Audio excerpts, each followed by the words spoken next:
travers cette délibération que je vous salue, c'est le rôle de la culture que nous interrogeons. La culture n'est pas là pour exclure, elle n'est pas réservée à un groupe d'individus particuliers, mais bien pour rassembler et surtout pour émanciper. Pour beaucoup, la lecture permet de voyager et d'imaginer d'autres possibles. Victor Hugo, que notre mère cite souvent, disait « Ouvrir des écoles, c'est aussi fermer des prisons ». En prison, l'humanité doit aussi pouvoir s'exercer et avoir droit de citer. Cela est d'ailleurs garanti par la loi de 1985 sur l'accès à la lecture en prison. L'UNESCO elle-même précise que les bibliothèques de prison doivent être organisées sur le modèle des bibliothèques publiques. Parce que favoriser la lecture en prison revêt un intérêt évidemment social fort que nous soutenons. Il permet de décloisonner l'esprit et de se soumettre à la pluralité, parfois des opinions et des réflexions, et cela ne peut qu'élever l'individu.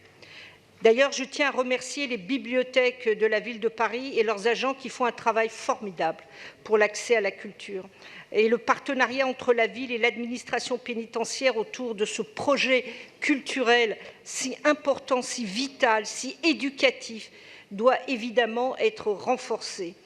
Les droits aussi, je rappelle que pour les élections européennes, beaucoup de prisonniers ont pu voter, comme nous l'avons signalé, et exercer leurs droits de citoyens. Alors, je voulais quand même faire une référence plus globale, notamment au pass culture, que le président de la République a accompagné dernièrement le ministre de la Culture et s'est exprimé en ces termes.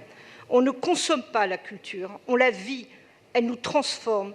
Les impossibilités matérielles ne doivent pas être des freins à l'accès. Ainsi, d'où qu'on vienne, il faut pouvoir lire, s'instruire, se transformer par les arts. Et c'est vrai que c'est quelque chose de très important pour notre groupe.